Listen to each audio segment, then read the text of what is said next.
Então, vamos elevar nossos pensamentos a Deus, a Jesus, agradecer por este momento, né, por esta oportunidade que temos de realizar o estudo da Gênese em conjunto, pedindo para que Jesus nos abençoe com a sua presença, ilumine os nossos entendimentos para que possamos absorver o máximo possível dos estudos da noite. Com a prece que Jesus nos ensinou, daremos por iniciados os trabalhos da noite. Pai nosso, que estais no céu, santificado seja o vosso nome. Venha a nós o vosso reino. Seja feita a vossa vontade, assim na terra como no céu. O pão nosso de cada dia nos dai hoje. Perdoai, Senhor, as nossas dívidas, assim como nós perdoamos aos nossos devedores. Não nos deixeis cair em tentações e livrai-nos, Senhor, de todo mal. Que assim seja, graças a Deus, graças a Jesus. Bom, então nós estamos estudando o livro da Gênese, estamos no capítulo 16, Teoria da Pré-Ciência.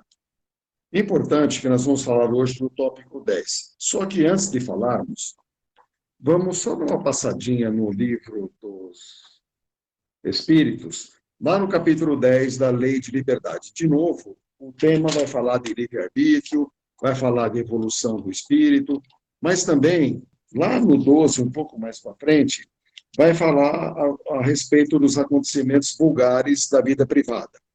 E, dentro do capítulo 10 da Lei da Liberdade, na questão 851, fala diretamente da chamada fatalidade. E ali tem a seguinte questão que Kardec faz aos espíritos. Haverá fatalidade nos acontecimentos da vida, conforme o sentido que se dá a essa palavra. Ou seja, todos os acontecimentos são pré-determinados? Nesse caso, como fica o livre-arbítrio? E aí vem a resposta. A fatalidade existe apenas na escolha que o espírito fez ao encarnar e suportar esta ou aquela prova. É da escolha resulta uma espécie de destino, que é a própria consequência da posição que ele próprio escolheu em que se acha. Falo das provas de natureza física, porque, quanto às de natureza moral e às tentações, o espírito, ao conservar seu livre-arbítrio, quanto ao bem e ao mal, é sempre senhor, para ceder ou resistir. Um bom espírito, ao vê-lo fraquejar, pode vir em sua ajuda, mas não pode influir de modo a dominar sua vontade.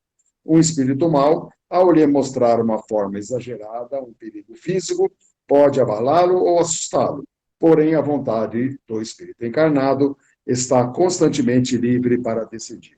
Aqui ele faz uma distinção a respeito das chamadas fatalidades, e sempre na questão da própria vida física. As coisas que estão condicionadas, já estão pré-determinadas dentro das provas da natureza física, já dentro daquilo que ele escolhe para poder suportar, na preparação da sua presente encarnação, suportar esta ou aquela prova. E quanto às tentações, as questões de escolher entre o bem e o mal, está diretamente ligada ao livre-arbítrio. A partir daí, pode-se fazer o seu destino de acordo com o modo de vida em que se escolhe para poder tê-lo. Tá? Era somente esse parênteses que eu gostaria de fazer, para a gente poder seguir agora com o tópico número 9. Tá? Número 10, quer dizer.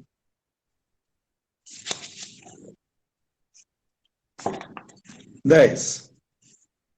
É o grau de extensão das faculdades do espírito que, na encarnação, o torna mais ou menos apto a conceber as coisas espirituais. Todavia, esta aptidão não é a consequência necessária do desenvolvimento da inteligência. A ciência vulgar não a confere. É por isso que se encontram homens de grande saber, tão cego para as coisas espirituais, como outros o são para as coisas materiais. São refratários porque não as compreendem. Isso significa que seu progresso ainda não se realizou em tal sentido. Enquanto que se encontram pessoas de instrução e inteligência vulgares, dominando tais assuntos com a maior facilidade, prova de que antecipadamente tinham a intuição delas.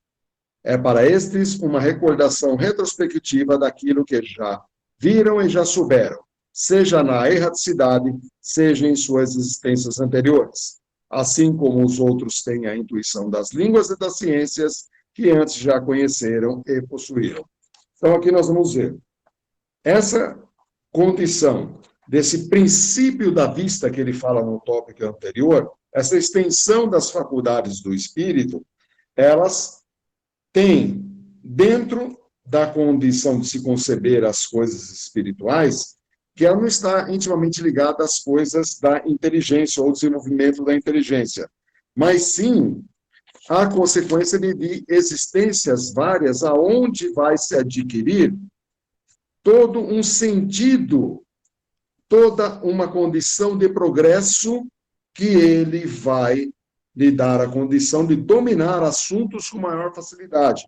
E aí nós vamos ver que é tipo como se fosse uma recordação retrospectiva e que, nas suas existências anteriores, tem uma intuição. Ou seja, essa intuição, que é uma coisa nossa, uma faculdade nossa, é aquele cabedal que nós temos de vidas passadas, da vida atual, e que, dentro daquela situação de nós vermos adiante, isso já é uma coisa que sai de dentro de nós. É algo que nós temos a capacidade e a liberdade de acordo com a nossa condição de entendimento e de acordo com a nossa vivência espiritual. Não é a instrução da nossa inteligência somente. Ela vai ajudar, mas são as experiências de vidas passadas. Isso é interessante porque, quando ele coloca a questão da instrução, quando ele coloca a questão da própria intuição, ele, de novo, ele vai tocar no assunto da chamada mediunidade, onde nós vamos observar como que funciona o processo da mediunidade. É a somatória de nossa e da nossa existência passada, cabedal que nós temos no passado, a somatória que nós temos da existência atual dos conhecimentos e também a ajuda do conhecimento do espírito. E é por isso que, quando ele acessa a nossa intuição, que é nossa, nós vamos ter, por condição de levar do nosso subconsciente ao consciente, através de um estado de inspiração para que se processe a comunicação. Mas essa visão, essa situação de nós olharmos adiante e conseguirmos definir um caminho ou definir outro, discernir sobre o bem e o mal, saber separar exatamente aquilo que nós escolhemos como prova nas nossas vidas, aquilo que nós devemos de suportar, aquilo que nós podemos vir sempre a ter a condição de escolha no exercício do nosso livre-arbítrio. Então, para nós espíritas, nós temos que nos aprofundar nessa situação de trabalharmos no nosso interior, na nossa vivência do dia a dia, para que sempre, sempre a gente tenha esse entendimento e consiga vencer as dificuldades ou as provas e suportá-las dentro da nossa condição de existência de vida.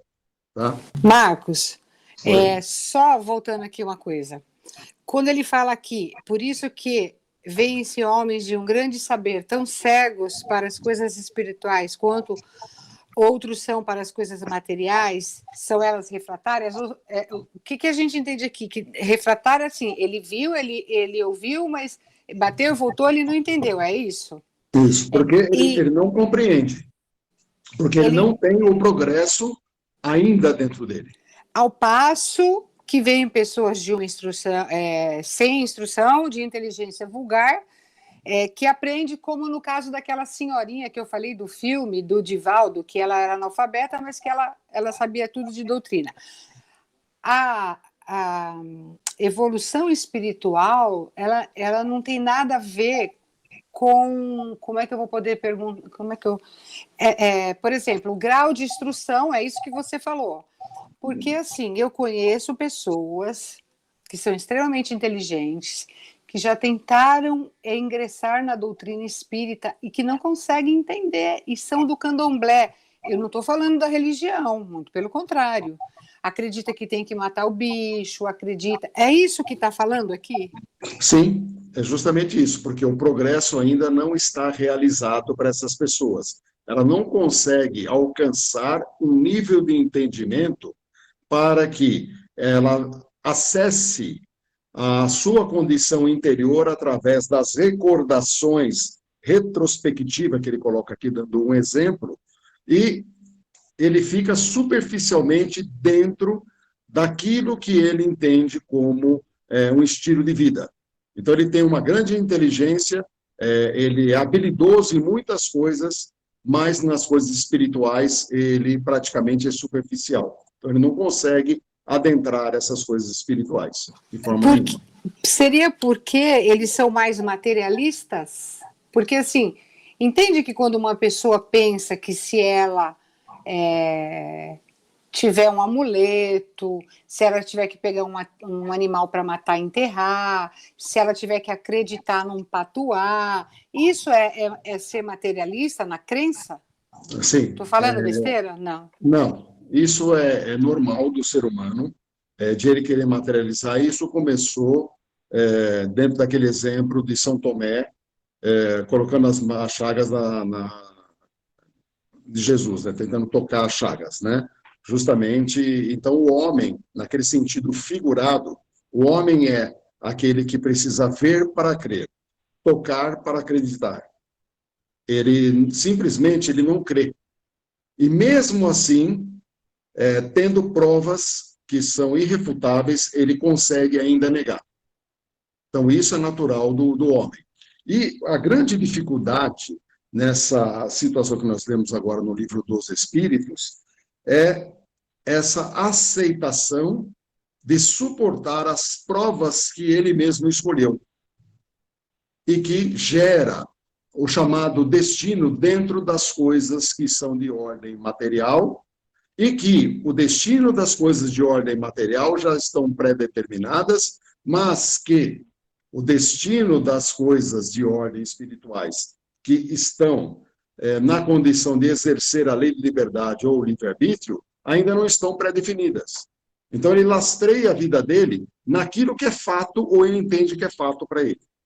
Então, isso é situações que todos nós passamos, inclusive nós, espíritas estudiosos da doutrina, porque tem momentos que nós não entendemos o porquê nós passamos determinadas coisas ou não queremos entender, ou não queremos aceitar, não queremos saber. Então, nós refutamos aquilo. Nós achamos que estamos abandonados, e aí podemos abrir aquele parênteses de se estar numa condição de vítima. Aí piora toda a situação. Sempre. Tá? Marcos, Oi. tem uma colocação que eu estou tentando lembrar se está no céu e o inferno, naquelas comunicações dos espíritos, ou se está no livro Instruções Psicofônicas do Chico Xavier. Num desses dois eu li que teve um espírito que ele precisava, perguntaram para ele, e ele coloca na mensagem o porquê que ele não tinha a lembrança do mundo espiritual, já que ele tinha vivido no mundo espiritual. E ele explica que é uma provação pela qual ele teve que passar, para fortalecer o espírito dele naquelas situações que ele precisava. Havia a necessidade dele passar pela dúvida da vida após a morte, da existência do mundo espiritual. Se nós entendermos que a doutrina não é para qualquer pessoa, não que seja proibido, mas é preciso ter uma certa bagagem espiritual e tudo mais, você não consegue conceber. O grande problema de muitas pessoas não é meramente rejeitar porque não crê, é que não tem parâmetros para enxergar a doutrina. Nós sabemos disso. Nós, enquanto espíritas, necessariamente, faz parte da nossa programação de vida espírita. Então, nós já temos vivência, nós já temos um conhecimento prévio para que a gente possa, então, encarnar e participar da doutrina. É isso, não é? Sim. Todo o preparo que nós temos dentro do projeto reencarnatório, nós temos uma orientação de adentrarmos a nossa doutrina espírita com toda uma configuração orgânica própria para nós desempenharmos a nossa atividade espiritual. Então, nós estamos numa situação de sermos espíritas, ou tentarmos ser espíritas nessa atual encarnação. Então, nós viemos com essa proposta. Agora, isso não anula a nossa condição anterior de seres humanos e que tem todas as falhas e que tem toda a tendência a falhar. Porque também nós estamos submetidos à mesma lei de liberdade e ao uso do nosso livre-arbítrio. E, a partir daí, a influência da matéria em nossas vidas ela pode ser decisiva e muito mais forte do que a própria influência espiritual. Então, nós podemos dar o devido ou excesso ao devido valor às coisas materiais e não valorizarmos as coisas espirituais. Porque entendemos que, aí entra na questão que a Lenira falou, entendemos que aquilo que é de material nós podemos pegar. E aquilo que é de espiritual é uma coisa futura. É uma coisa para frente que a gente nem sabe se vai realizar. Tá? Então, essas questões acabam povoando a nossa mente e deixam que a gente fica nessa eterna dúvida. E aquela dúvida grande. Será que existe outro lado? Ou será que existe o nada? Será que quando eu vou desencarnar vai ser tudo isso que está dentro da doutrina, agora falando a respeito de nós, espíritas? Porque a dúvida está conosco. Não? A gente não tem como escapar dessa situação de dúvida. A gente tenta se fortalecer sempre na condição do estudo, modificando a nossa conduta, procurando trabalhar intensamente para poder exercer o nosso livre-arbítrio da melhor maneira. Sempre com a propensão ao bem. Tá? Pode falar. Só uma outra pergunta. Isso não significa que a pessoa não possa evoluir diante da vida e mudar e começar, de repente... Porque assim, a gente costuma dizer que quem é espírita realmente não muda e não consegue mudar, né? A gente sabe que é difícil. Mas, se a pessoa, espiritualmente falando, não que nós estejamos num grau melhor do que qualquer pessoa, a gente está aprendendo. Mas uma pessoa, por exemplo, tanto o candomblé, evangélico, que tem uma crença mais assim no material, o evangélico também, porque o evangélico, tudo que ele pensa em ganhar dinheiro, né, aquela coisa que a gente já sabe, não precisa falar. Mas ele também não pode evoluir nessa encarnação e começar a acreditar no não palpável, vamos dizer assim? A única maneira de se evoluir no mundo de provas e de expiações, o próprio nome diz, é você suportar as suas provas e enfrentar as suas dificuldades e também enfrentar as suas expiações. Quando você tem resignação para isso, você se torna mais forte. Mas quando você se coloca no papel de vítima frente aos acontecimentos que estão ao seu redor, você complica a situação. Mas isso não impede que a pessoa, dentro de um esforço pessoal, ela procure o melhor caminho para ela e ela tenha a tolerância e a perseverança para poder aprender a seguir adiante. Então, é sofrendo os reveses da vida que ela vai saber se ela está apta ou não a seguir adiante. Então, ela pode ceder ou resistir àquele momento, atrasar ou estacionar ou adiantar. Então, ela vai ter sempre opções para poder, através do livre-arbítrio, se utilizar da sua vontade, da sua liberdade de poder crescer espiritualmente.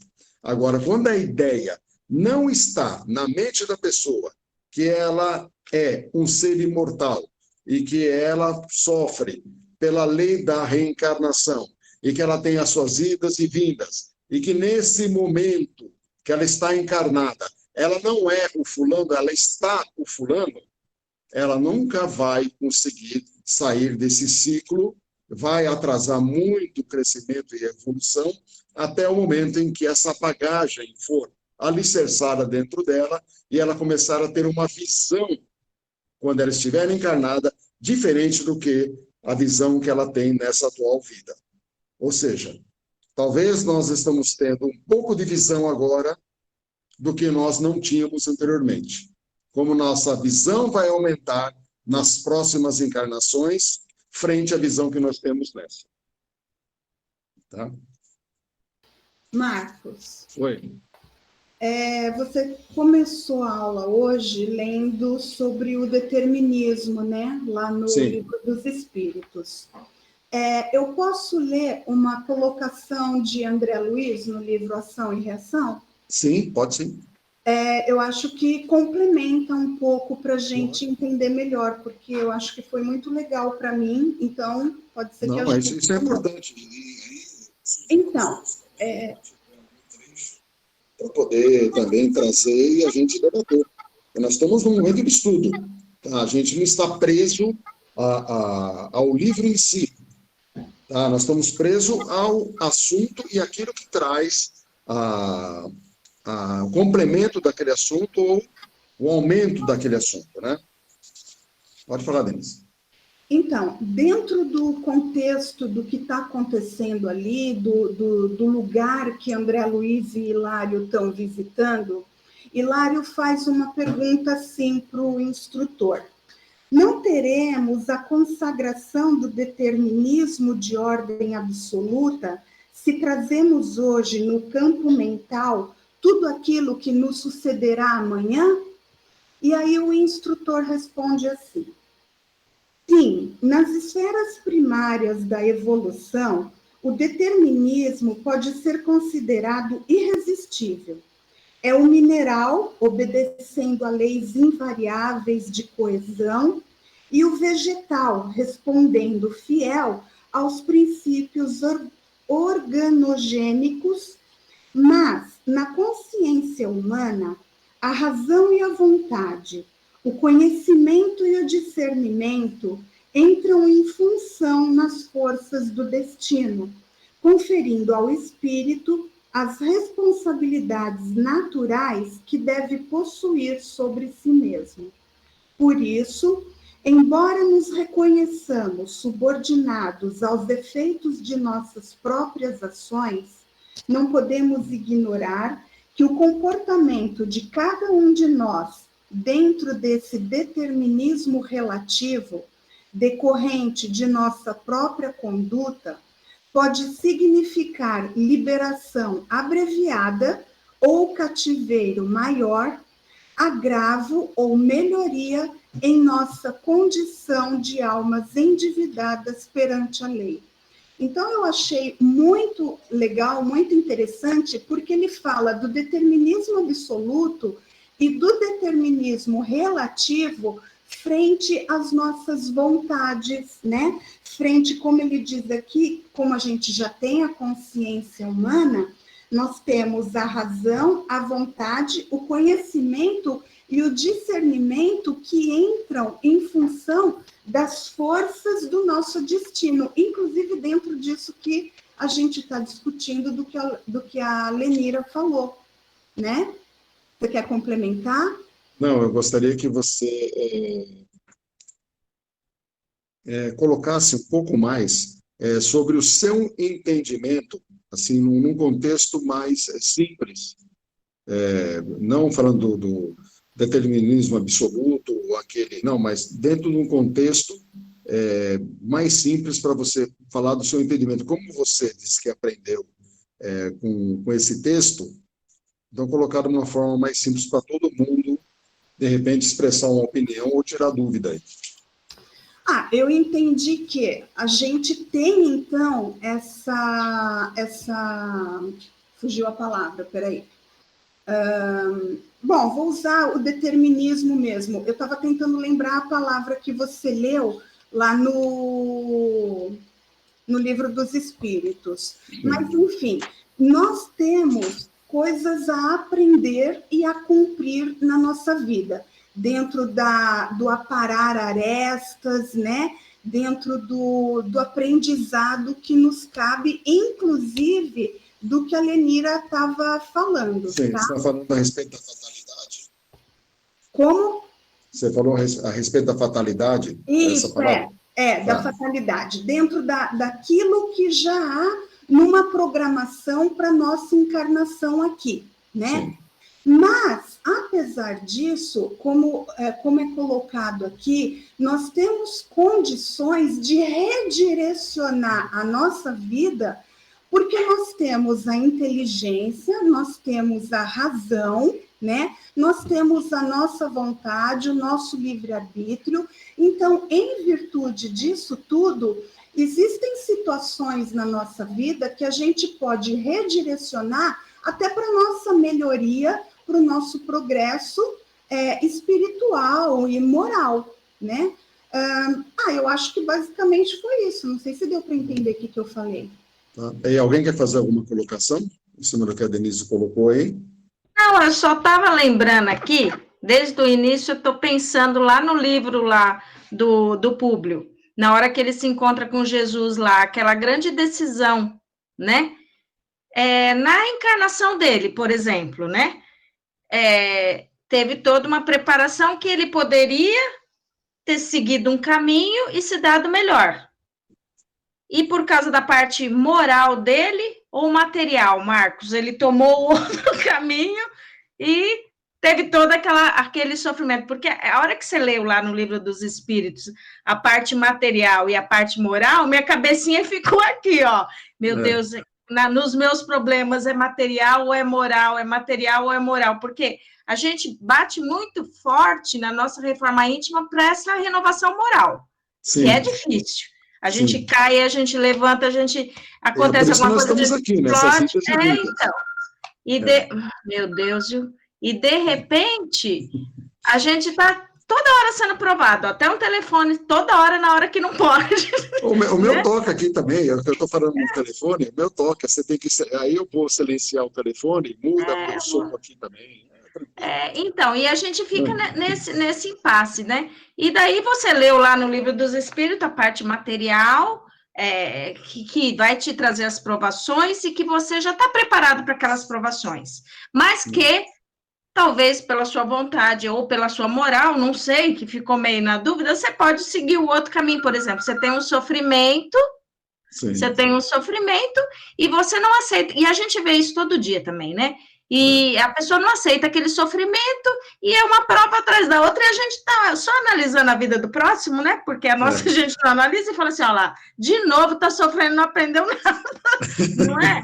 A gente vê isso. A gente vê isso, e a gente, quando é com a gente se autoanalisa por causa desse conhecimento que a gente tem na doutrina, às vezes a gente vai por um caminho, a gente vai pelo outro, mas o que eu queria entender bem é assim, quando é que eu vou para o meu caminho material e quando eu vou para o meu caminho espiritual ou moral, né? Vamos dizer assim. Quando eu defino isso?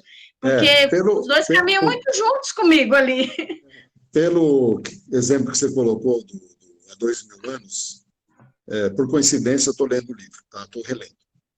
E é interessante porque, a todo momento, o Emmanuel mesmo escreve, através do Chico, ele fala do orgulho do senador. E o senador tem as suas vivências passadas, e a vivência passada vem, inclusive, o amigo, que também era muito íntimo dele, tinha a mesma vivência. Então, eles, em tempos passados, fazendo barbaridades, atrocidades e outras coisas mais. E, quando você olha alguém de frente que é melhor que você, e você reconhece que aquela pessoa é melhor, e que aquela pessoa, ela teve que abrir mão de tudo, ela renunciou a tudo, ela tem uma proposta diferente de sentimento que você tem, o que você faz? Você se protege, você se blinda com o seu orgulho para não desejar ou não querer ser igual àquela pessoa, porque você entende que o seu orgulho é muito mais precioso do que aquele estado de humildade que aquela pessoa apresenta. Então, aquela pessoa é muito mais rica que você, mesmo você sendo rico materialmente, mas ela é muito mais rica espiritual. Ela é muito mais feliz que você, não tendo nada, do que você tendo tudo. Então, o senador, quando ele conversa com Jesus, ele tem todos esses aspectos, porque ele também tinha a visão abrangente, a visão longa, a visão... Então, ele tinha aquele momento para decidir, foi dado para ele decidir naquela hora o caminho que ele tinha que seguir. Só que ele se apegou ao quê? Aos conflitos de ordem material. Ele não poderia, em hipótese alguma, abandonar aquilo que ele julgava que era a sustentação da vida dele. Ou seja, o posto e a riqueza, a família e todo o poder que ele tinha naquela época. Então, isso, traduzindo para nós, é a mesma coisa. Aí nós ficamos refratários às coisas espirituais pela mesma proposta do senador. Porque as coisas espirituais, elas não atendem às nossas expectativas imediatamente. Elas se remetem a nos levar a um futuro ao qual nós duvidamos e nem sabemos se vai chegar. Então, nós queremos o aqui e agora.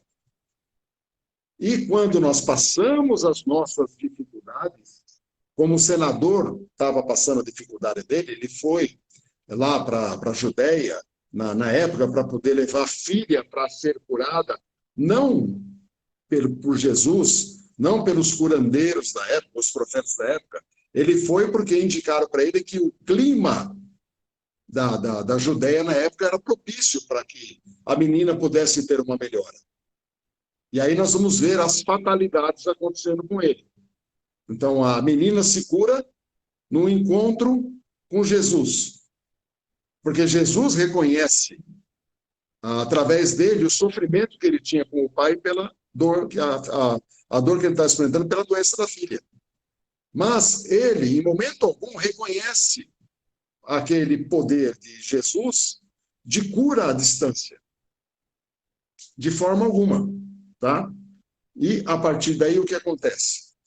Todo aquele revés na vida dele. Passa um tempo, o filho é sequestrado. Ele chega na Judéia, ele comete aquele arbítrio que manda um judeu lá para a escravidão. Então, ele faz toda uma montoeira, um revés na vida dele, que, na realidade, tudo está condicionado ao orgulho. Então, você pega as influências que você sofre. Tá? Voltando ao assunto do senador.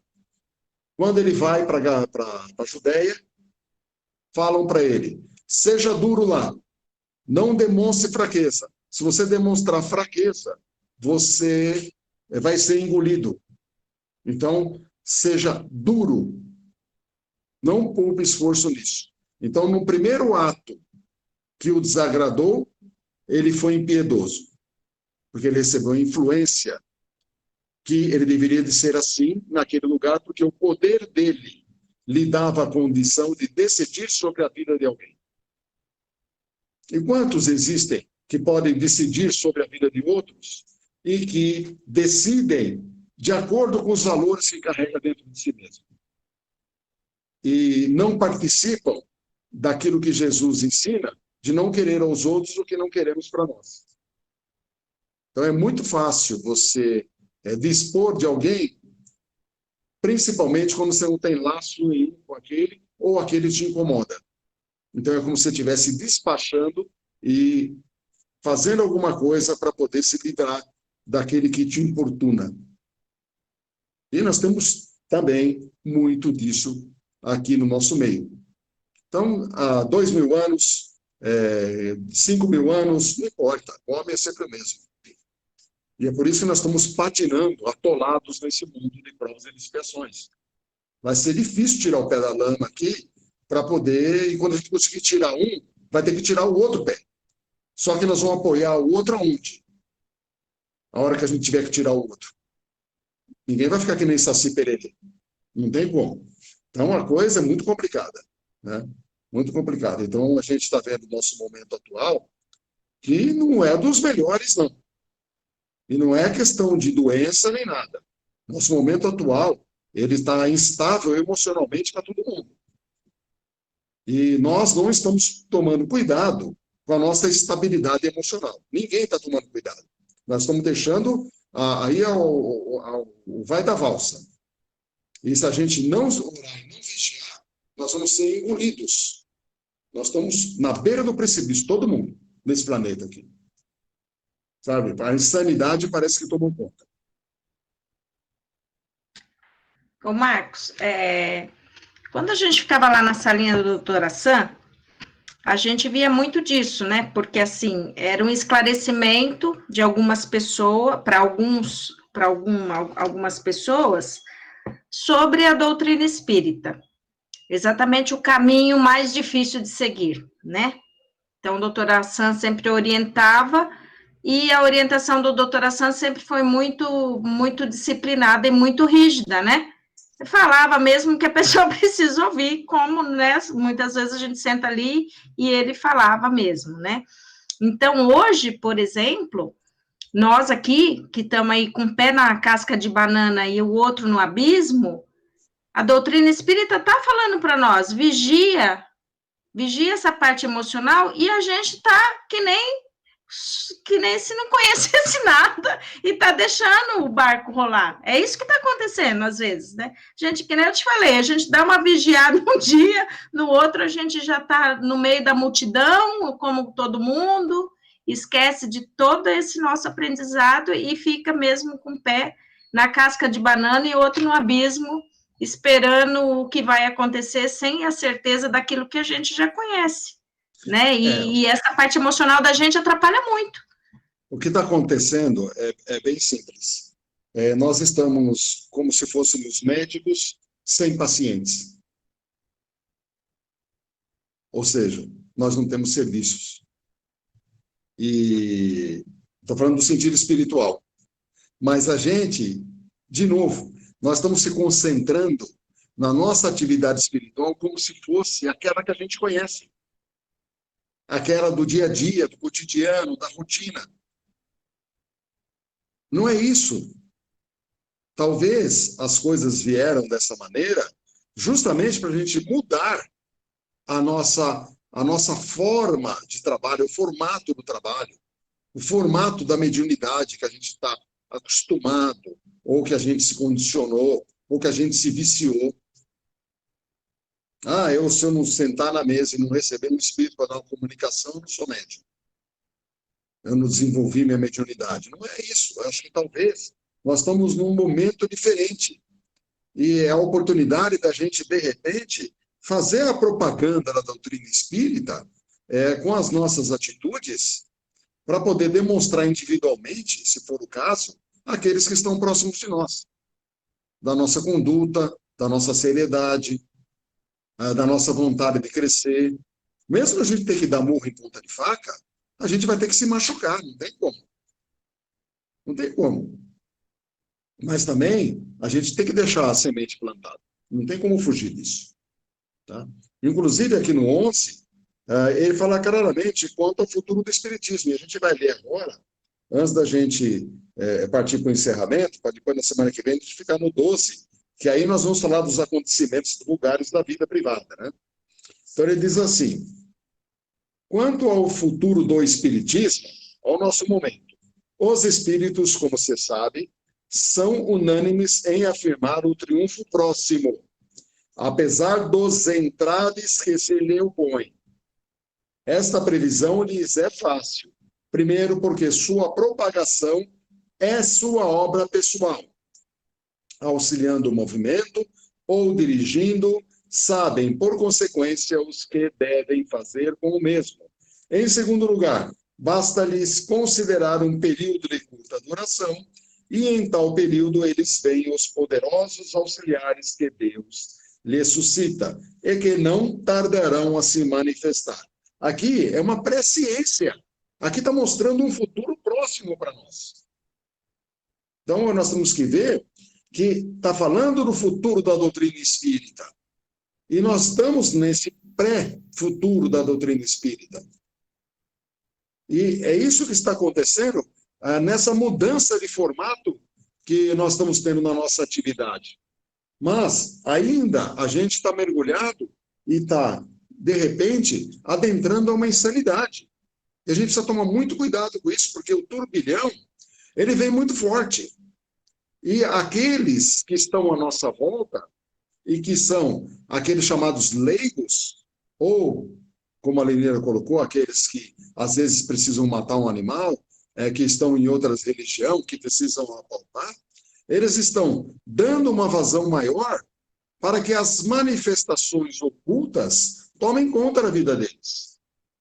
E nós sabemos que os espíritos que incentivam o suicídio, eles estão muito presentes em toda a esfera do nosso planeta.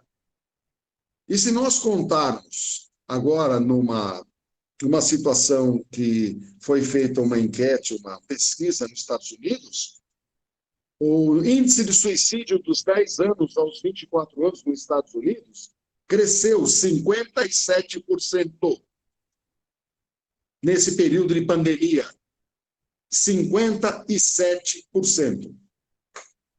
E aí, essas forças trevosas, elas não estão atuando só lá nos Estados Unidos.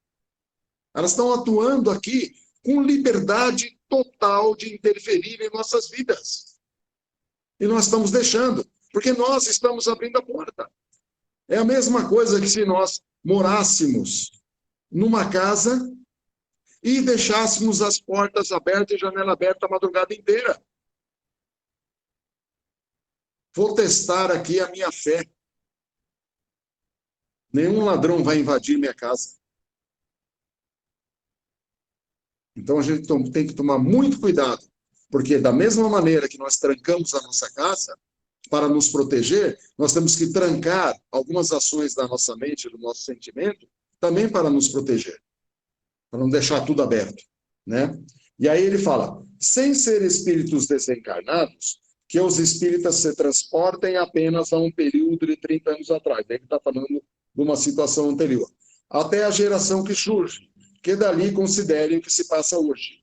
Que sigam a marcha progressiva e verão consumir-se em vãos esforços aqueles que acreditam ser chamados a anulado. Eles os verão desaparecer pouco a pouco da cena, ao lado da árvore que cresce e cujas raízes se estendem cada dia mais. Então, a nossa doutrina ela vai crescer. Não tem como fugir disso. Não tem como negar isso. Tá? E esse formato que nós estamos tendo aí, de sermos médicos sem paciência, entre aspas, né? Uma hora vai mudar isso. Uma hora vai mudar. Agora, que formato novo vai vir?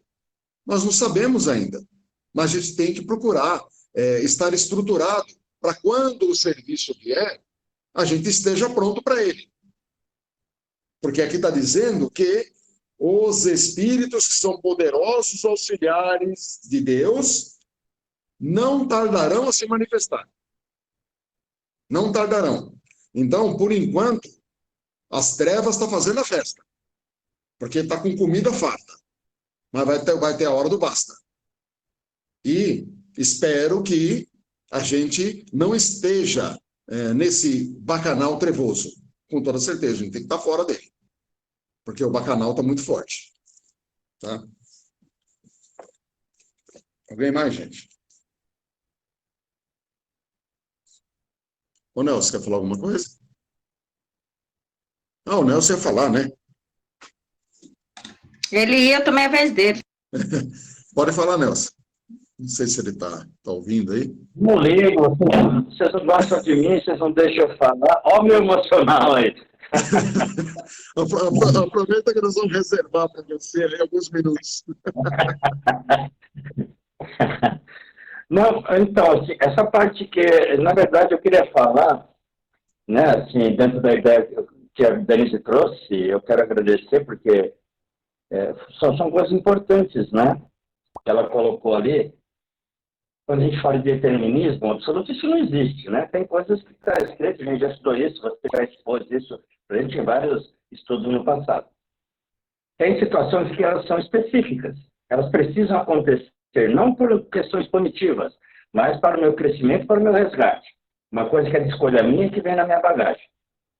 Mas, assim, as situações, da forma como a própria Denise colocou, muito bem colocado, elas não são, assim, fixas, pré-determinadas. Ela disse da nossa inteligência, ela disse da nossa vontade, ela disse do livre-arbítrio. Quem determina como as coisas vão ser, eu posso potencializar, que nem lá no texto ela leu, que algo pode ser libertador, mas também pode ser os grilhões que vão me prender a uma situação negativa.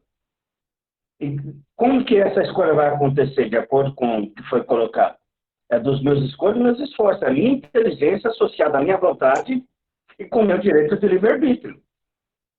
Né? Então, assim, as situações da vida eu posso abrandar, potencializar, né, uma dor, mas eu também posso reverter isso. Como a gente sabe que pelo esforço, até situações que eram provações podem ficar mais brandas, até mesmo desaparecer a partir do momento em que o indivíduo se esforçou de tal sorte que não precisa mais passar por uma determinada aprovação.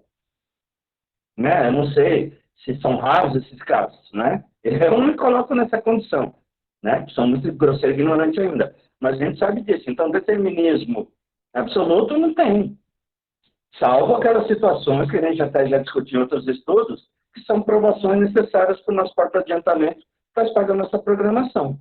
Mas no máximo, no demais, tudo vai depender de cada indivíduo, como ele vai se comportar. Tem um caminho a ser traçado, Deus traçou aquele caminho. Só que tem as variantes, né? E aí entra o nosso livre-arbítrio, nossa inteligência, a nossa vontade. E com certeza a nossa moral, né? O esforço da melhora moral, que nem a própria Denise falou. Não é isso? Legal, isso mesmo.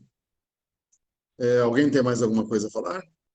Vamos Eu pedir para a teria, Denise. eu teria para falar, tá? Mas eu vou Pode deixar falar. para falar semana que vem sobre esse parágrafo que você leu, porque vai ser longa a conversa. Não vai dar Tá. tempo. Então, vamos aproveitar, você faz um encerramento para nós. Então.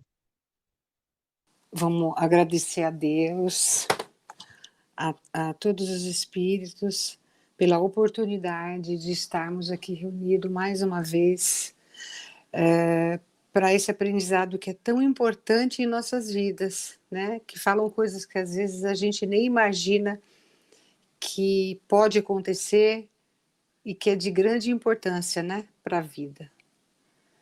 Vamos encerrar com a oração de Jesus. Pai nosso que estais nos céus, santificado seja o vosso nome, venha a nós o vosso reino, seja feita a vossa vontade, assim na terra como nos céus. O pão nosso de cada dia nos dai hoje, perdoai, Senhor, as nossas dívidas, assim como nós perdoamos aos nossos devedores, e não nos deixeis cair em tentação, mas livrai-nos, Senhor, de todo mal. Que assim seja, graças a Deus. Boa noite para todos, a aula foi ótima. Obrigado. Boa noite para todos. Boa noite, pessoal. Abraços fraternos. Tchau, tchau, gente. Boa noite. Tchau.